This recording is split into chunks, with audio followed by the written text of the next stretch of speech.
Journey to the Cross, Day 28. In order to pray with confidence and hope, you need to know who you're praying to. Imagine that I have something embarrassing, humiliating, and potentially anger-producing to confess. Imagine I have been dreading having the talk. Imagine I have had nervous days and sleepless nights, ruminating about what I would say and how I would say it, and wondering when would be the best time. And then imagine that I have two people that I have to confess to. The first person I do not know. I do not know what he thinks of me, so I can't anticipate how he will respond to my confession. The second person I know very well. I know that she is gracious, kind, patient, and forgiving. But most importantly, I know that she will love me and continue to love me no matter what. Now think with me.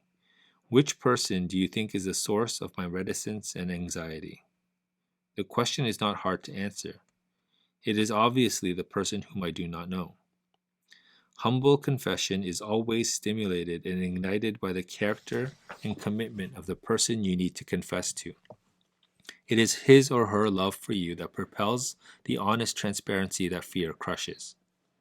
It is not only pride that keeps us from admitting what we need to admit and confessing it without excuse or shifting blame, fear does it too.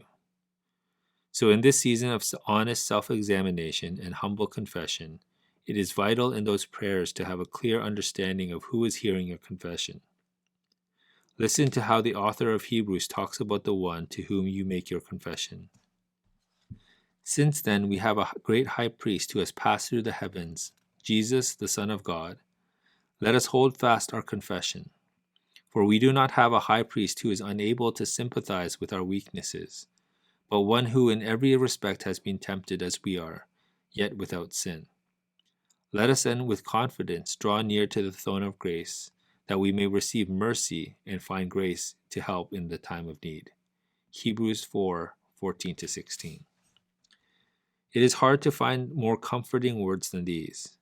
You and I are welcome to come to the one who not only knows us, but who is personally acquainted with everything we face.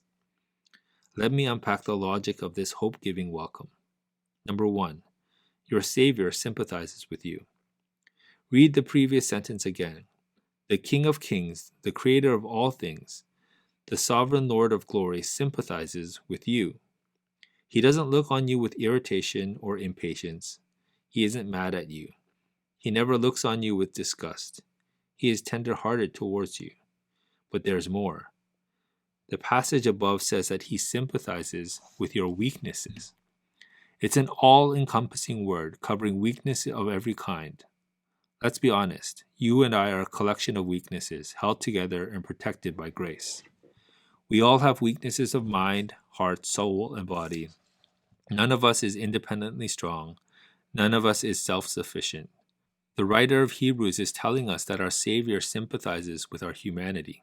Why? The answer is clear. Because in his incarnation, he took on humanity. Jesus took on weakness so that weak people could run to him and know that they would be understood and tenderly cared for. One of the most amazing and comforting aspects of Jesus' work is his humanity. He became what we are so that we could find what we need in him. The humanity of Jesus is a significant part of what he offers us.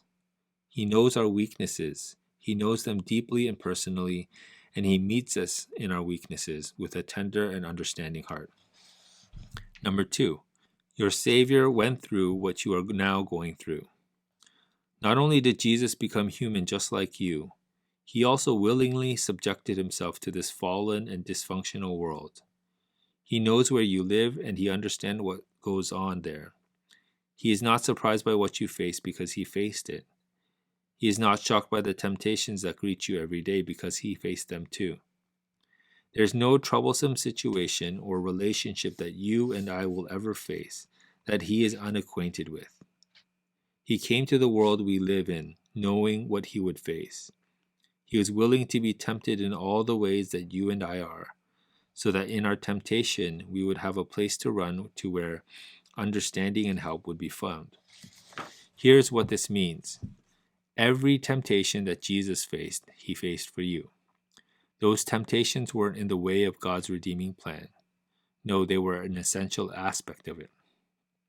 Number 3, your Savior went through what you went through without sinning.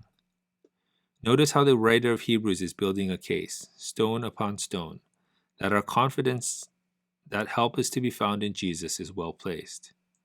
Jesus sympathizes with who we are because he became like us.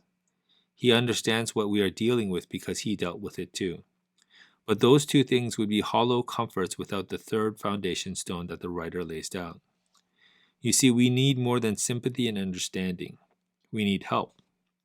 It is wonderful to know that we come to the one who is tender-hearted, but it is even more wonderful to know that he withstood what defeats us.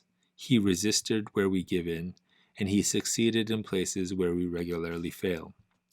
His track record is without blemish. He faced what we face without any wrong in thought, word, or action. He did what we could not do so that we would have help in our time of need. Every time he resisted temptation, he resisted for us. Every victory over sin was accomplished for us. He conquered sin so that in his strength we would have the hope of conquering it too. His sympathy and his victory together are to cause us to run to him in our times of need. Number 4, when you come to him, he meets you with mercy and grace fit for that moment of need. Because of Jesus' understanding, sympathy, and victory, we can rest assured that when we come to him, we will get just the help we need, in just the way we need it, at just the right time. This means that no matter what you are dealing with, no matter what you need to confess, no matter how hard it may seem, no matter how weak you may feel, and no matter how many times you may have failed, you are never without help or hope, because you have a high priest and Jesus is his name.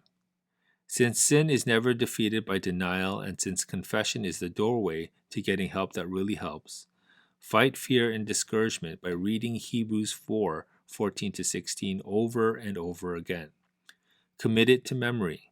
Keep reminding yourself that you don't need to be afraid because your Savior is tender-hearted, and you don't need to be discouraged because he has what it takes to defeat what has left you discouraged.